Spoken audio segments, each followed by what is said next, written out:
Hi, Scott. It's Jessica Hartger. Hey, Jessica, hang on just a second. I'm going to go close my door, okay? Okay, sounds good.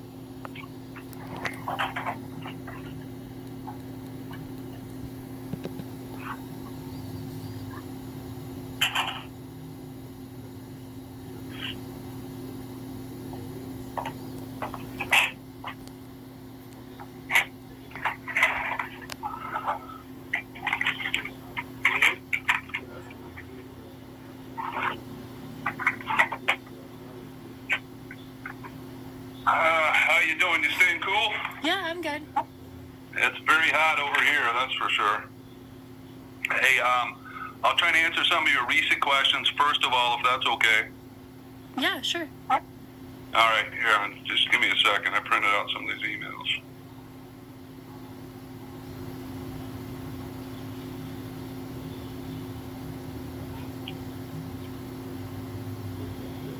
Okay, so on the email from today, you asked if the misdemeanors would be tracked with the felony. So that's what I asked, was that they coincide with the June 28th appearance.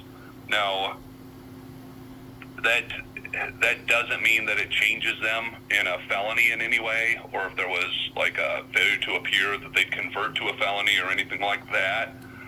So I haven't gotten a confirmation back that a judge has signed off on those proposed orders yet, but when I do, I'll confirm that with you so you know that they're recalled. Okay? Okay, cool. Yeah, I figured that's how it would be, but I just wanted to double check just in case. Hey, fair question. All right. And regarding the YouTube video, Yeah. hey, all I'm trying to do is look after you on that. I think I explained to you, I don't personally have any strong feelings about the YouTube video or anything like that, but the only reason I emailed you was because Judge Awesome had said that he wanted you to take it down, and when we discussed it on Thursday, I understood that that's something you wanted to do, so I was trying to help you through that process. I'm not trying to bust your chops about that or anything. Oh, no, I get that. I just I still think it's a good idea to take it down, or at least make efforts, just because, you know, I'm pretty sure those prosecutors are going to be checking probably, and it'll come up, and if you don't want to, it's, like I say, it's... No, I don't mind taking it down. I want something in return, like, because I have a right to record my court hearings, and I also have a right to my data that I'm still not receiving, such as my ping data that I've been asking for, and I still haven't gotten it yet. And now, like, it sucks because now I'm put in the point where I have to, like, negotiate and, like, have leverage just to get the evidence that I'm entitled to. I guess what I'd say is, you know, I get that. Like, I'm not trying to be a pain in the butt, you know what I mean? Like, I'm just trying to look out for myself. Like I say, I'm not trying to be tough on you or anything. Anything that I do isn't contingent on you removing or not removing the YouTube video, you know, so you don't have to bargain with me for anything. That's, like I say, I'm just trying to look after your best interests on that, okay? Okay. All right, so... I mean, if you want to mention that to the court, if the state decides to, you know, put up a stink about it, well, then the state can just give me the data that I've been asking for, and then I'll take it down. It seems like a pretty fair trade, even though my data shouldn't have to be a negotiable. Yeah, I'm not going to, you know, say anything about the YouTube video unless it comes up. I'm certainly not going to bring attention to, you know, whether it's still up there or not. I've looked through all of the discovery. There's not any evidence that they've collected or pinged your phone. It doesn't seem as though you specifically stated that you wanted that, or that Officer Flynn said he was going to do that during that initial phone call. Are you referring to some subsequent contact you had with Officer Flynn? No, read the police report. I'll put it in a PDF or send you the PDF form that I have. I've got the police report right in front of me. Yeah, so that police report from August 13th and the supplemental police report from August 16th, I believe is the exact date. Both of those actually mention conversations between Officer Flynn and I, and he specifically stated that he would, in fact, ping my phone data. And Troy Hokinson, in September 2019, requested the 911 call and any phone data relating to my case as well. So I know that it was offered to them to do so to prove that I was there, and they mentioned doing it as well. So I don't see why we can't. Are you referring to the original incident report? Yeah, from file number 11836, and that's what led to the restraining order, which is what led to the felonies. No, I understand that. Okay. I just don't know how much, like, you actually, like, how much back history you know, so I like to just, like, put that out there, that they're all kind of related in a sense. I mean, obviously, but you know what I mean? So that's why I really wanted it, because if they don't have it, if they don't have any phone data of me being there, no eyewitnesses of me ever being there, it's all hearsay at that point. It's going to be Cody's testimony, I guess. So that's hearsay. That's hearsay, Scott. Well, I'm going to preface this by saying I'm not trying to be a smartass, because sometimes I feel like I don't do a good job when I respond to you. So it's not hearsay in as much as, hearsay is an out-of-court statement offered by someone other than the declarant that goes to the truth of the matter asserted. A bunch of gobbledygook. I completely acknowledge. Okay, that's fair. Maybe I'm using the wrong terminology. That's fair. Well, it might be. It's his word, but it's not technically. If I get up there and I testify and I say, hey, I saw Joe break the gumball machine. That's not hearsay. Well, that's eyewitness testimony. It might be something that Joe, completely disagrees with and says it was bullshit. Scott wasn't even there, but it's not hearsay. If I got up there and said, Susie Swanson told me that she saw Joe break the gumball machine, so I know he did it, then you're getting into hearsay. Okay, so that's fair. No, that's totally fair. Okay. So I was using the wrong terminology, I guess, then. I'm not trying to... No, that's fair. I'd rather be corrected than be wrong. I would rather be corrected. Well, I'm not doing it for the purpose of correcting you. I just wanted to, make sure we're cool with our terminology and stuff. And I'm not trying to split hairs. No, you're good. I'd rather be educated than not know what I'm talking about. So I appreciate that. But you understand what I'm getting at, because that's basically like he said, she said, like. No, totally. It's going to come down to credibility. I looked at the report. I've listened to the audio again. He doesn't tell you that he's going to ping your phone. He's basically saying, I don't want to go to the effort of doing that. And then I told him to do so. So, but what I'm saying, Scott, listen to me. I never said that they did. I wanted to know if they did or not, because if they did, it'll prove my case, and if they didn't, it'll prove my case. So either way, I either want it done or I want to know if it was done. You see what I'm saying? It hasn't been done. There's no discovery. They haven't done it. There's a reason they haven't done it, because they know I wasn't there. I don't think he never told you he was going to do it either, as far as what I've got. Which is fine, but that doesn't matter. And so the point being, there's nothing that puts me there, including the 911 call, and they said those were the only two things that would put me there, would be the 911 call. The 911 call, I guess it's arguable whether that's your voice on there or not. There's no voice in there. That's the dispatcher's voice. Well, no, so there's two calls. It's the same call, but Cody provided his, where he has his own calls recorded. Yeah, but that's not best evidence. That is not, one, that's not best evidence. And two, I haven't gotten that. That is data I have not gotten. So either I'm listening to the recorded version or I'm listening to the actual 911 call, but I know that my voice is not in either one of them. Here, let me play it for you. Let me see if I'm not sure if this is going to work over the phone. Bear with me.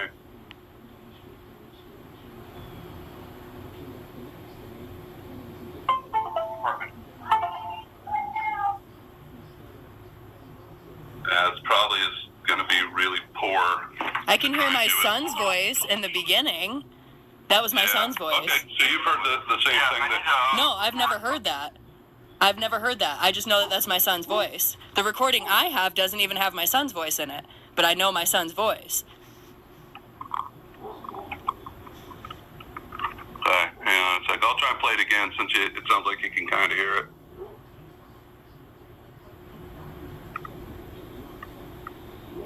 Department. So there's a female voice saying, "I love you, baby," and a young, what I believe is a male voice saying, "I love you." Again, not super earth-shattering or here or there. It could have been somebody else, but... Well, that's what I'm saying. Like, so there's a female voice, like, that could be his mom, that could be his fucking sister, like... Yeah. Okay, well, this is the first time I've ever heard this, so I don't know why this hasn't been sent to me, but I need that sent to me right away, for one. Do you have, what would be a good address to send it to, or do you want me to try that Aetna again? No, I need that electronically sent to me. I can't send it via a link through our electronic case management system because, and I can send it, but I can't send it through the way I normally do, that private way. That's fine. Because we don't do audio or video. So if I do this, I'd be attaching it to an email that's going to go directly to you, which means that privacy is sacrificed. In other words, we talked about, I'm not a computer guru or anything, but I'm told that if you just send somebody an email, it's pretty much other people could access it. I don't see a whole lot of harm in it, but as long as you're okay with me emailing it directly to you, if it's not too much memory for either my system or your system, I can email it as an attachment right now. Yeah, no, that'd be perfect. Thank you. Okay. Hang on just a second. I'm going to do that right now.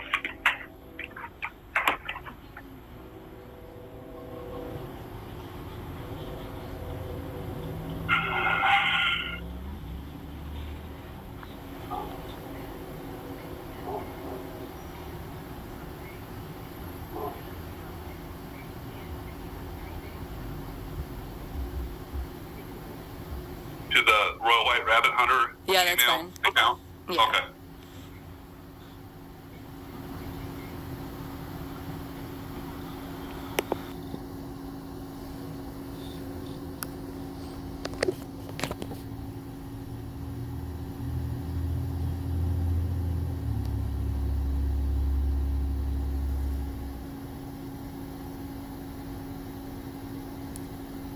On him as well as Ms. Elkins. That's not an issue. Okay.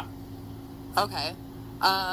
So basically what the state has is a phone recorded call to dispatch. Like that's the only thing they're using. That's what you're telling me. Well, they've got that. They've got Cody Meyer's statement, and obviously they took a statement from you, which you didn't, say anything that you were there. So that's on the misdemeanor case. That's what it comes down to. Is it's going to be the cop testifying, or cops plural testifying, Cody, and then you if you choose to. They might try and introduce your statement, which under the rules, if a defendant makes a statement, they can generally introduce it as substantive evidence in a trial. Okay, so I guess the only thing that concerns me is that I remember the data details from this phone call being released, and when I was reading it, it was like a verification basically of the recording that they did give me in discovery like a year later. And in that verification, it said that the recording was modified a couple different times. Now, I guess I'm just wondering, like, when it comes to the test of best evidence, would they use a recorded version that was modified for trial, or would they have to use the police provided 911 dispatch call? Well, it's so the allegation or their claim is that this was done through a application on his phone that records his calls, and that's why it contains lead up that isn't included, a couple seconds that's not included in the 911. So we can certainly argue against the admissibility of that. Did they ever question my son? Because they say that my son allegedly was a witness. Did they ever question him? I don't believe so. Well, I've they never gotten any did. statements from him. They did. I have a whole police recording of Lakeville PD interviewing my child at his school in 2019. On this one? It was on the felony case, actually. That's right around the time they kicked in my door and took my son, and he hasn't been home since. Yeah, there's nothing that they talked to your son on the misdemeanor case. So why wouldn't they? Why would Lakeville PD pick and choose when they're going to ask a 6-year-old questions and interview a 6-year-old?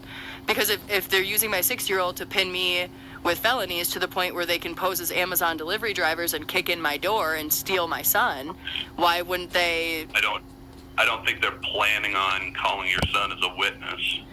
So why would they ever interview my son to begin with? You see what I'm saying? Like, why interview my child for one criminal matter, but not the other? Yeah, I'm not an endorsee of. Have you ever heard of that? Or anything like that. Well, sometimes they talk to kids if they've got, child protection concerns or things like that. I assume it depends on the nature of the case. No, it's the kid saying that. Yeah, it's like I say, I'm not a cop. I can't pretend to put myself in the mind of why they do things or don't do things. Yeah, but you know the law, and you know, like, right from wrong. Like, does that even sound right to you? Like, because I think generally a good, and again, my opinion, but a good police officer would not,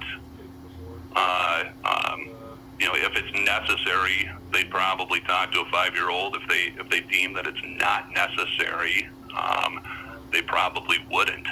It's it's a 5-year-old is the key thing there. Yeah, my son was 5 years old when they interrogated him with no parents present. Should I be filing complaints about that? Well, you can, and that's your right. Because that sounds really unlawful to me. I feel like a parent has to consent and be present, and I just don't understand why they wouldn't question him if he was allegedly an eyewitness. Well, generally, it's you kind of have different things as far as, if your kid's at school and been accused of a crime or something, as far as, them being interrogated as a suspect versus questioned as a witness. Sorry, Scott. No, you're fine. Okay, so I guess there's nothing I can really do about that regarding that. I was just wondering because if they had, I would like to know that, actually, they would have worn body cams to go there and take his initial statement in person. Do we have that body cam footage? Because I would like to see that. Body camera? Again, are you talking about the August 13th? Yeah, that's really important to me. No, I don't. Yeah, see, I haven't seen any body cam footage of any time except for one. At 1 out of 8 arrests, I have seen body cam footage for. Yeah, I've got the audio.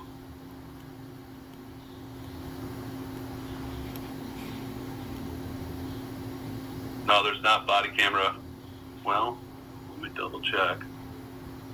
Not on the August 13th incident.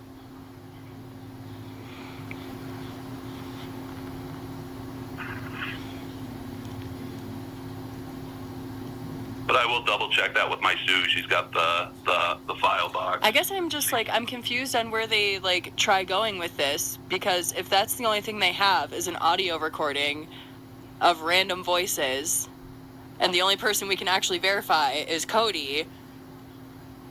Well, I think it's, again, when you go to trial on that case, that's going to be, the misdemeanor is going to be the only topic, and that's going to be, that's their star witness, So I guess I'm confused with the felony, because I keep getting told that, these cases aren't related and they're all being tried separately, but they all affect each other, and the only reason the felony exists is because of the restraining order and because of the misdemeanor.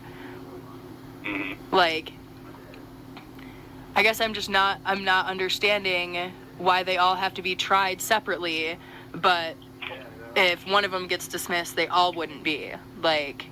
Like, why are they tried separately, but they're all affecting each other to the point where it's now affecting my family file and has been? Like, if I'm innocent until proven guilty, why have I been, I don't know, I guess I feel like I've been treated like I'm guilty this entire time, and I feel like that's the way we're going, and it shouldn't be 2 years later, Scott, that I'm just now hearing a phone call with some type of voice in it. Like, and I guarantee you I am still missing data. Like, I still don't even have communications between my defense and prosecutors and law enforcement. Like, there's a lot of puzzle pieces here that are still missing, and like I said, everything's crossing over and cross-applying now, and I'm not understanding why we either just can't take care of all of them together or treat them all as they truly are separate. Well, you got two different prosecuting agencies for the misdemeanor that is currently tracking with the felony case and the felony case. The misdemeanor set for a pretrial, which it has been, just tracking along with this felony case. And the felony is the one that's set for trial. Yeah, but so, when is my pretrial set for? No, the misdemeanor is set for a pretrial. The felony is not for a trial. When is the pretrial set? There's not a pretrial. You've already had a first appearance in an omnibus hearing. And so I just have to wait for years and years and years and years until my other trial's done? So basically, what it looks like is happening is Dakota County and the prosecution is just going to keep setting me up on bullshit charges, so I'm in trials and litigations for the next 20 years of my life. Well, because that's what it looks like, does it not? I understand your feelings. I don't think it'll be 20 years, but I okay, that's an exaggeration, but is that... No, I understood that. I understood that. I wasn't trying to be smart.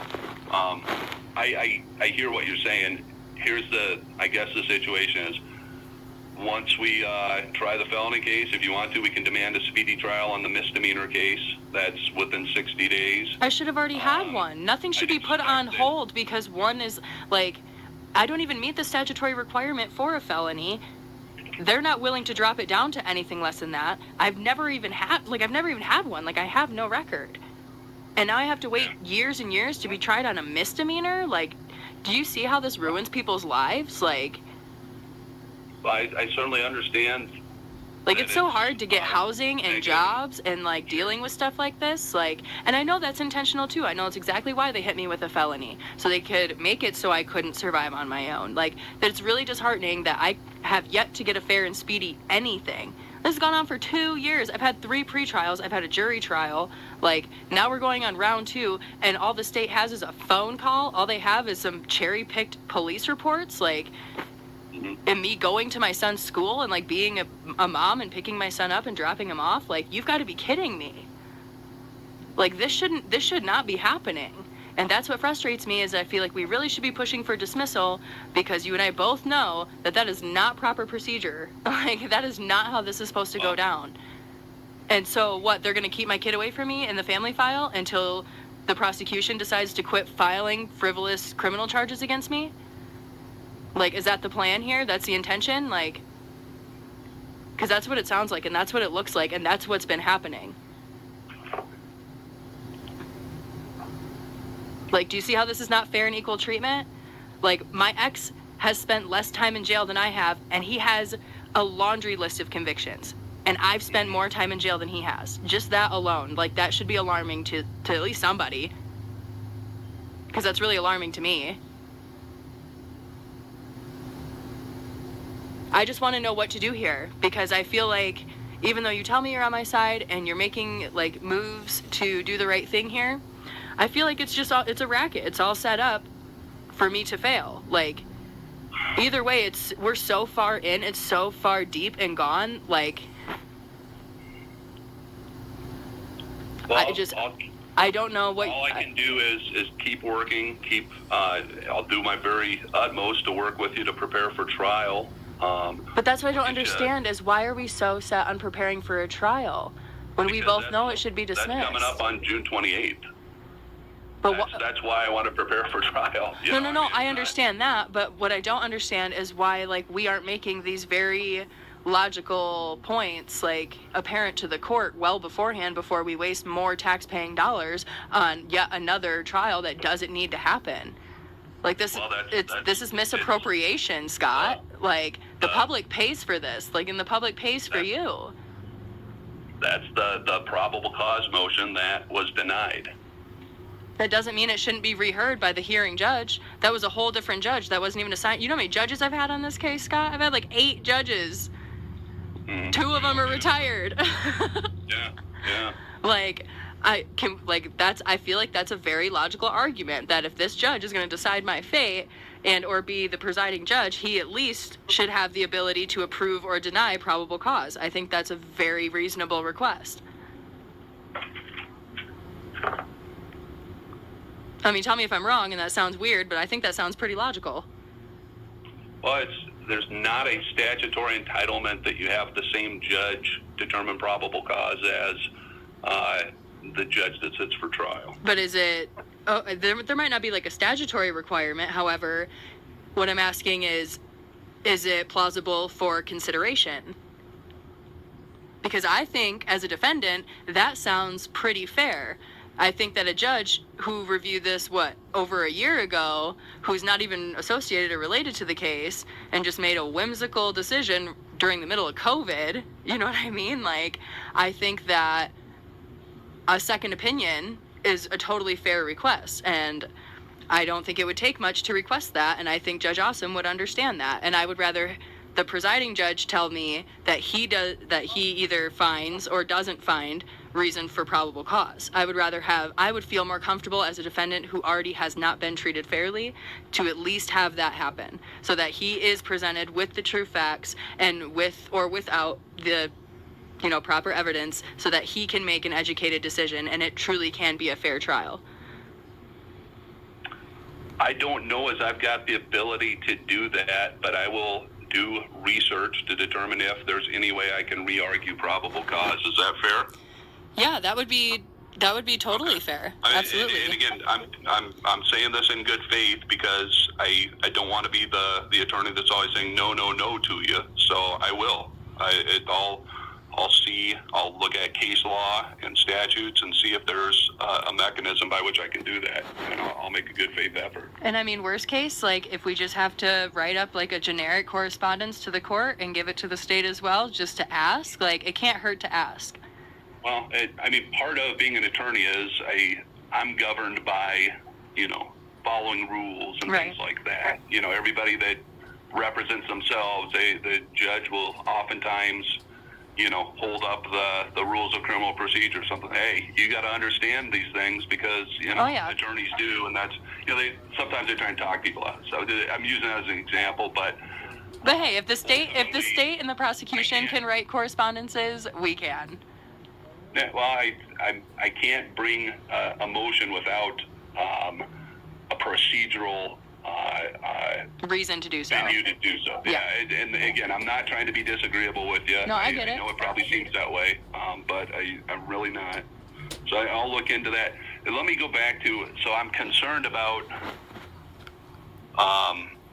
what you have or don't have. I can send you links to everything that's paper documentation that I've got, but I'm concerned about media or, any electronic things, and how to get that to you, because I don't think as a practical matter I'm going to be able to email all of it. Most, if it's 2 megabytes, great, but this stuff's going to be more than that. And I'm cool just doing, one thing I don't think we necessarily want to dump everything on email.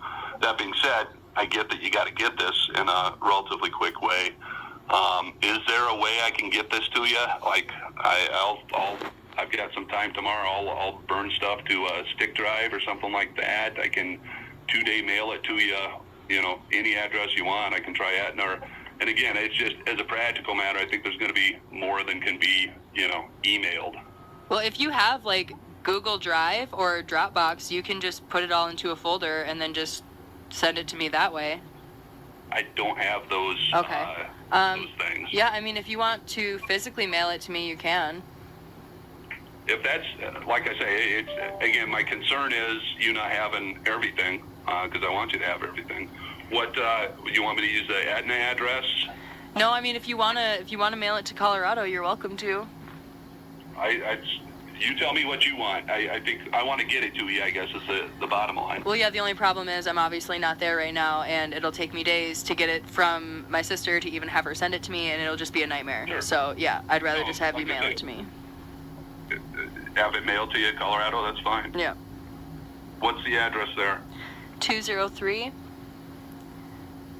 West 8th Street, Okay. and that's Walsenburg. Can you spell that for me? WALSENBURG.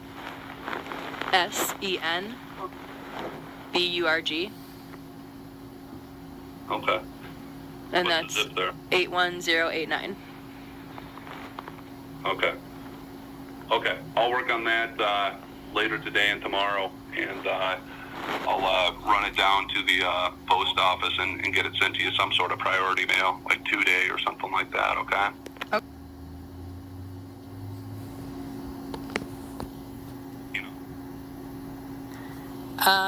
it's, like I say, I don't make any assumptions, so I'll look through the file. No, that's okay. I think the only thing, oh yeah, so I wanted to order transcripts. I assume I probably can't order transcripts unless you file it for me. I guess that's probably under...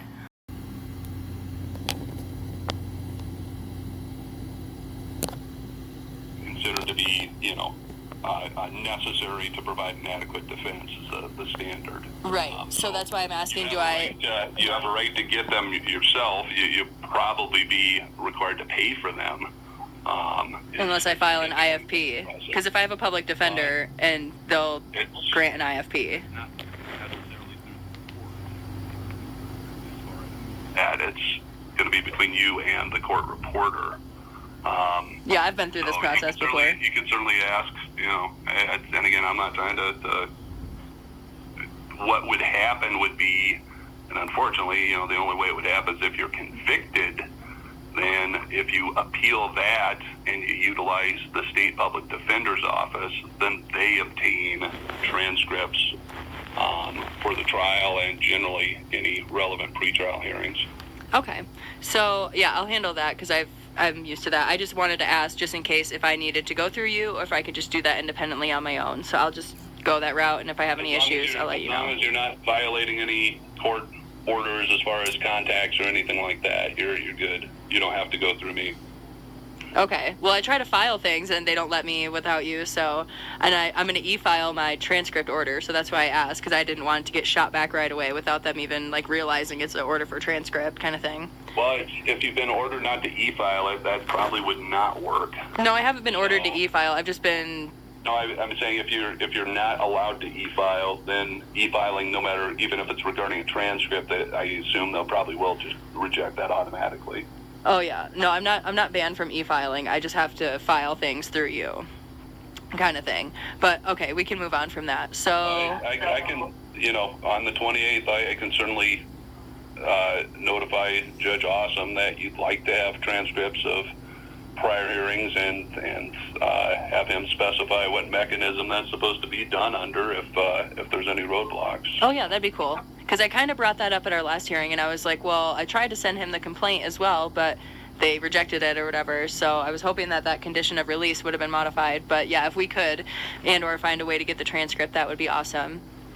Yeah. So we talked about subpoenaing Josh and the records, and okay, so subpoenaing the phone records, if that's possible. I do want to do that. Transcripts we talked about.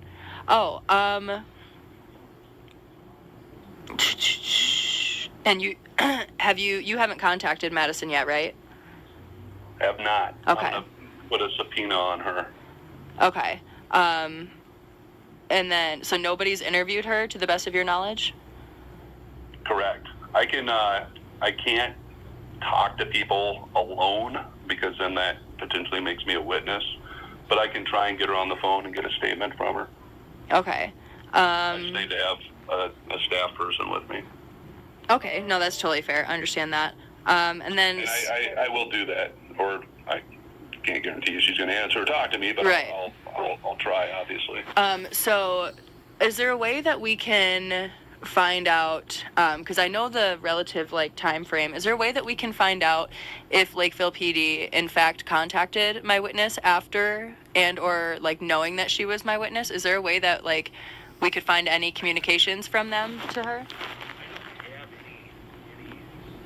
And I'll look through all the reports again, but I did not see any record of that. Because she did tell me that they contacted her April last year. Well, I so mean, maybe if you could mention it to her. I should say that there was a record of her somewhere talking about how it wasn't related to her statement or anything. It was them contacting her looking for me. Yeah, like where everybody's worried about you or something along those lines. And maybe that was part of the same thing, but that's all it says. You know what I mean? I'll ask her about it. Yeah, that'd be cool. Just because I want to know, like, what she tells you about it, because the way that she made it sound like to me when she was telling me about it was that, like, they were intimidating her and being very threatening and, like, aggressive toward her.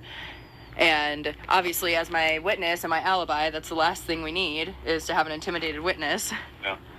I'll talk to her. I'll do a statement summary because if she's our witness, I have to kind of summarize any statements she makes to us as well to disclose to the prosecutor. So I'll definitely have a report. Okay. And then I think the only thing would be if you can forward communications either between Kevin and yourself and with the prosecutor and or Elliot Knish about these random misdemeanor warrants, just because like I'm still trying to figure out what's going on with these. I'm trying to figure out what I violated, who I pissed off, and I just want to see the communication chain like between my defense team and these prosecutors, because this should have been handled back in October. And, you know, it's now June and it's just now being handled. So I just want to see the communications and, like, what happened between October and now, if that's okay. Yeah, well, I can tell you, I was in court with Mr. Knish on, I believe it was Friday. And that he had told me that he had no objection to issues with or taking care of the warrants if you showed up for trial or something along those lines. So that was, and he did send me an email. So I'll look at that and send you whatever I can on all that stuff too. Yeah, that like any communication. The way Elliot was trying to make it sound was that Kevin dropped the ball.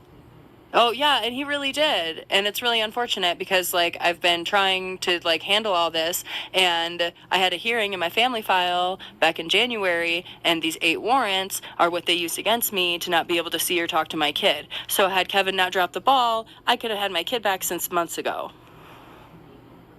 Yeah. Yeah, and that's really unfair because we don't deserve that. Hey, like I say, I wasn't a party to those communications, but I can tell you that I had that discussion with Mr. Knish. Yeah, I can definitely get you everything I have available to me on that. That would be cool. And if you don't have it available, if we can get it, like I want to see all of the communications because everything Kevin discussed is all a part of my file or should be. So anything that you can send me that would be, in that regard, that would be fantastic. Sure. Yeah, I'll track down everything I can. I obviously only have what's been preserved, and I'm not trying to put any disclaimers or anything on it, but you know, it's if somebody's deleted an email, I don't have access to and there's probably a way to do it because what I've been told is once an email is deleted, it's not really deleted. Oh yeah. I'm not a computer guy. I've told you that before, Jessica. So yeah, it's I'll make my best efforts on all that. Okay, cool. All right. Well, I wanted to talk to you a little bit about, you know, your direct testimony and stuff like that, but we've been talking for a little while, almost 40 minutes. Would it be okay if we pick that up maybe sometime tomorrow or Wednesday or sometime that's convenient for you? Yeah, let's do it. What time do you have tomorrow? My only thought is, you know, if we already been talking for 40 minutes and, you know, at some point, although it's not too taxing on either one of us, it might be better when we're fresher, and that'll give me a chance to start working on some of this stuff too. Well, that's fair. How's your schedule tomorrow?